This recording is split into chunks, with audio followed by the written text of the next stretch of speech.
ne mešaj. Gabriela se pritožuje, da ji nočem predstaviti svojih prijateljev. Ves čas pravi, da bi rada spoznala moje študijske kolege in kolegice. Na živce mi gre. Pa jo predstaviš kolegom. Skrivam je že ne. Če se s kom srečamo na ulici ali na zabavi, mu jo predstavim, ampak ona bi rada vstopila v svet mojih prijateljev. Ti pa, če te prav razumem, tega nočeš. No ja, odvisno. Od česa je odvisno? Kaj pa vem, odvisno. Če je spontano, me ne moti, ampak priložnosti nočem izsiliti. Me vleče za nos. Kaj pa pomeni izsiliti priložnost? Da greš na zabavo s kolegi, ker so te povabili, pa ne vzame s sabo punce, ker bi tako izsilil priložnost. Seveda, to pomeni izsiliti priložnost. Nič nima z njimi, nihče je ne pozna. Saj ne moreš biti resen, Demijan.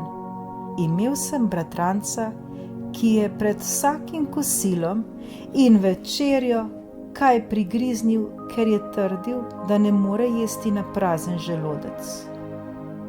Ne vidim, kakšno zvezo ima tvoja šala s tem, o čemer govoriva. Ne, danes ničesar ne razumeš.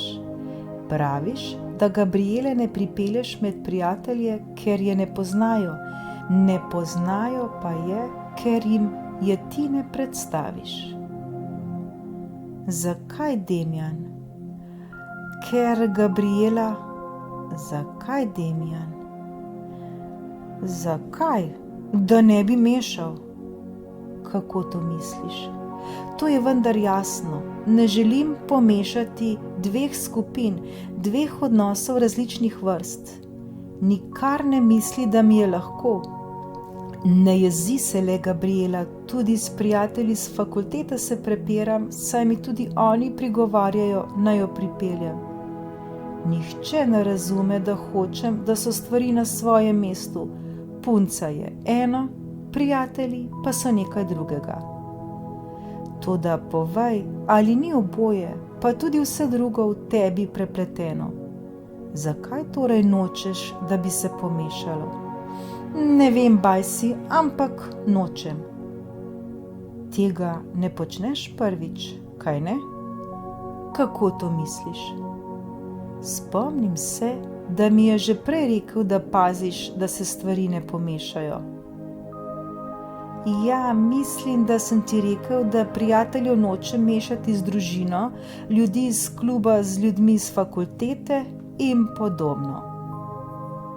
Ohraniti zasebne prostore zase je sicer koristno, toda razvrščanje dogodkov in ljudi v življenju tako, da se nikoli ne srečajo, je prenaporno in utegne biti nevarno. Zakaj nevarno? Če ljudem postavljaš meje in omejitve, po mojem začnejo dvomiti o svoji vlogi in zahtevajo priložnost, da s teboj delijo še druge stvari, predvsem tiste, ki so pomembne. To je njihov problem, ne moj. Nikar ne bodi tako tok. To je res njihov problem, ampak vedeti moraš, da se zaradi tega počutijo jezne, izključene in zaničevane. V tem je nevarnost. Morda boš koga ranil, ker, v narekovaju, nočeš mešati. Uničil boš odnose z njim, ker postavljaš pregrade. Ampak to počnem le s skupinami prijateljev, ker so ti že tako ali tako ločene. Demijan, nekaj mesecev po začetku najine terapije si začel študirati na fakulteti. Zmanjkalo ti je denarja, staršev pa zanj nisi hotel prositi. Se spominjaš? Seveda sem ti hotel posoditi do naslednjega meseca ali pa dokler mi ne bi mogel vrniti. Je bilo tako? Da. Se spomniš, kaj se je zgodilo? Da, nisem sprejel. Pa se spomniš, s čim si to utemeljil? Ne. Rekel si, da si presenečen, da si mi hvaležen, ampak v narekovaju, da nočeš mešati. Se ti zdi ta stavek kaj znan? Dobro, ampak ti se nisi počutil zaničevanega, izključenega, niti si prepričan? Skoraj. Lažeš, sploh nisi prepričan. S teboj nisem prepričan niti, kako mi je zares ime. Damjan, lahko ti zagotovim, da včasih ni pomembno, kako jasne so ti stvari. Ko nekomu od srca ponudiš pomoč in jo ta zavrne, ker je prenaumen, preponosen ali preprosto zato, ker tvoje pomoči noče sprejeti, nimaš razloga, da bi se veselil, pač pa bi ga najraje nekam poslal. Res je, razumem. Za spremembo ti bom povedal zgodbo. Gospodar je imel precej neumnega služabnika. Ni bil tako podel, da bi ga odpustil, pa tudi ne tako velikodušen, da bi ga obdržal, ne da bi bilo služabniku treba delati, kar je najbolje, kar lahko storiš z neumnežem.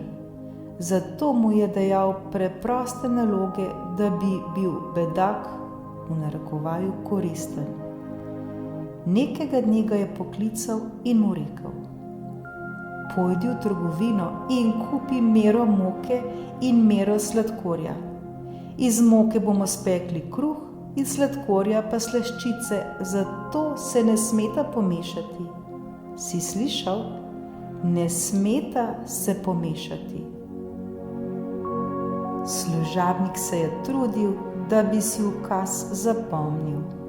Mero moke, mero sladkorja, ne smeta se pomešati. Ne smeta se pomešati. Vzel je pladenj in odšel v trgovino. Med potjo je pri sebi ponavljal: mero moke, mero sladkorja, ampak ne smeta se pomešati. Prišel je v trgovino. Eno mero moke, prosim. Trgovec je vzel mero in jo napolnil z moko. Služabnik mu je dal pladenj in trgovec je stresel mero nanj. Pa še mero sladkorja, je rekel kupec. Trgovec je spet vzel mero, segel v skrinjo ter jo napolnil s sladkorjem. Ne smeta se pomešati, ga je opozoril služabnik. Kam pa naj ga dam?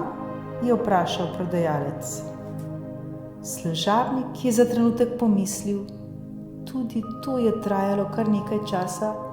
Potipal je po spodnji strani pladnja in opazil, da je prazna. Hitro se je odločil in rekel: sem. Obrnil je pladenj ter pri tem stresel moko. Služabnik se je zadovoljno odpravil domov. Mera moke, mera sladkorja, ampak nista se pomešala. Ko ga je gospodar zagledal, da je vstopil s pladnjem sladkorja, ga je vprašal: kje pa je moka? Ne smeta se pomešati, je odvrnil bedak. Tukaj je. In je hitro obrnil pladenj ter tako stresel še sladko.